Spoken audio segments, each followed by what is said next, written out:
तो सुबह सुबह हमारे पहाड़ों में जो पक्षी गाते हैं वो बड़े निसंदेह अद्भुत संदेश जो है प्रस्तुत करते हैं। तो हमारे एक चिड़िया है, उसे न्यूली चिड़िया बोलते हैं। उसको वैसे ग्रेट बार्बिट बोला जाता है। तो वो बोलती है,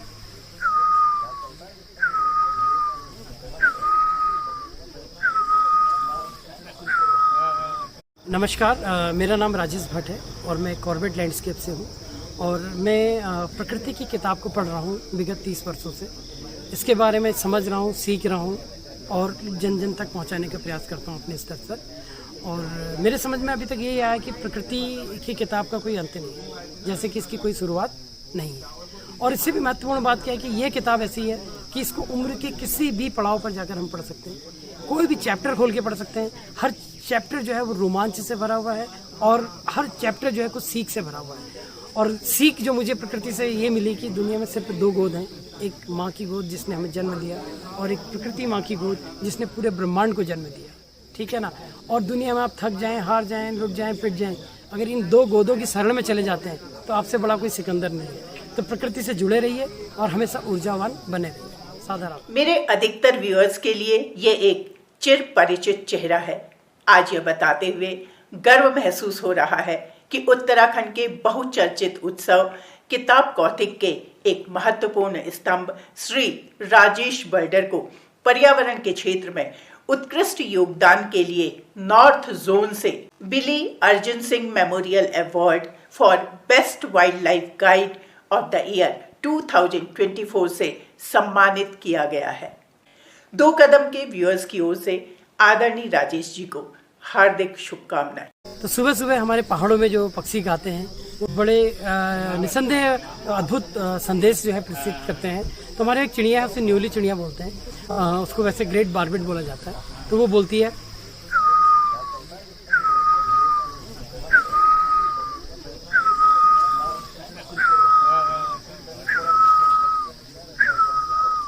तो ये इस तरीके से बोलती है। उसके बाद इसकी आवाज़ सुनते ही हमारे जो दूसरे पक्षी होते हैं वो भी जो है जागृत होते हैं और वो सबको जगाने का काम करते हैं कि दुनिया का समय हो गया जगने का।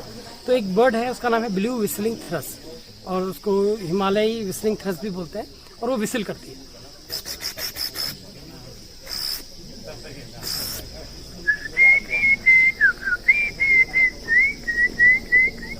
इस तरीके से वो विसिल करके एक दूसरे को जगाने का प्रयास करती है।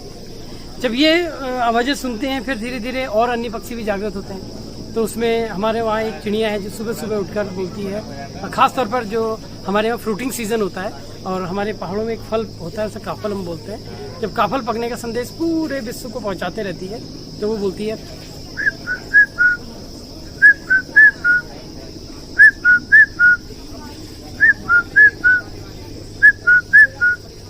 और फिर मधुर कोयल फिर क्यों पीछे रहे अपनी सुंदर बोली बोलने के लिए। तो वो कुछ इस तरीके से करती है।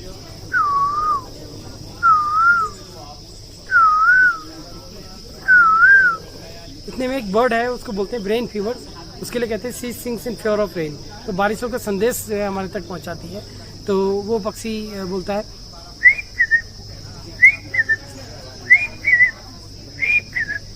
फिर एक यहाँ लंपुचिया है, उसको हम बोलते हैं मैकपाई। तो वो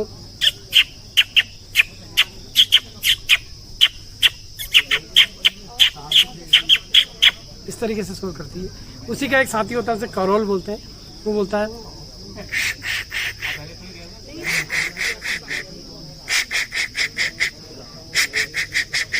इस तरीके से। एक लाफिंग बर्ड है, वो ऐसे हंसती है।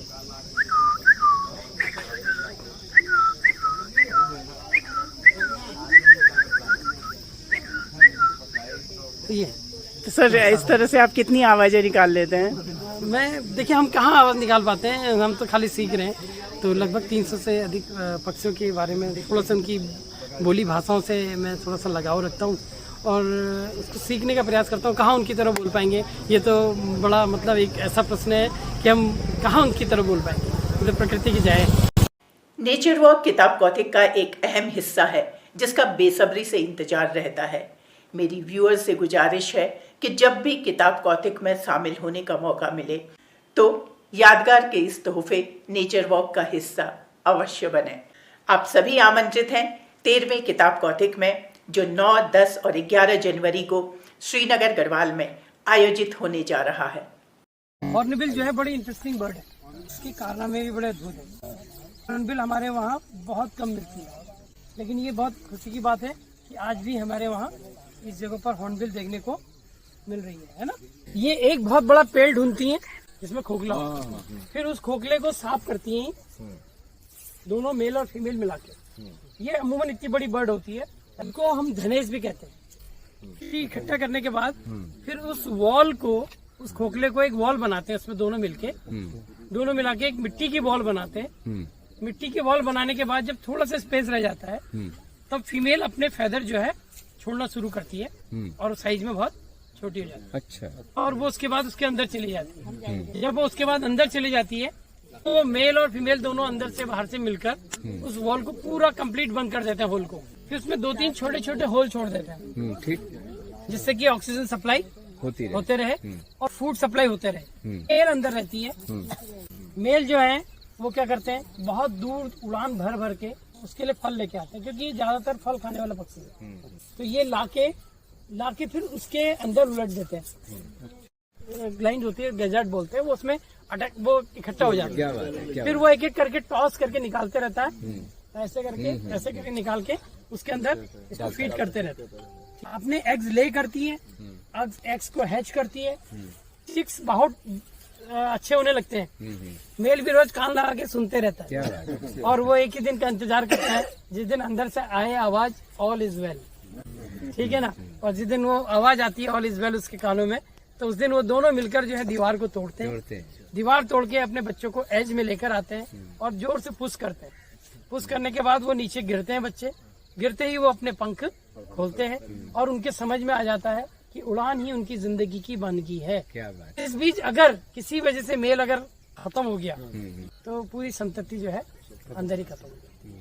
तो कितना कमिटमेंट्स है, कितना डेडिकेशन है ना, और क्या गजब का मैनेजमेंट है। तो अद्भुत वानगी है परिंदों की, हमारी इंसानी दुनिया से बिल्कुल अलग।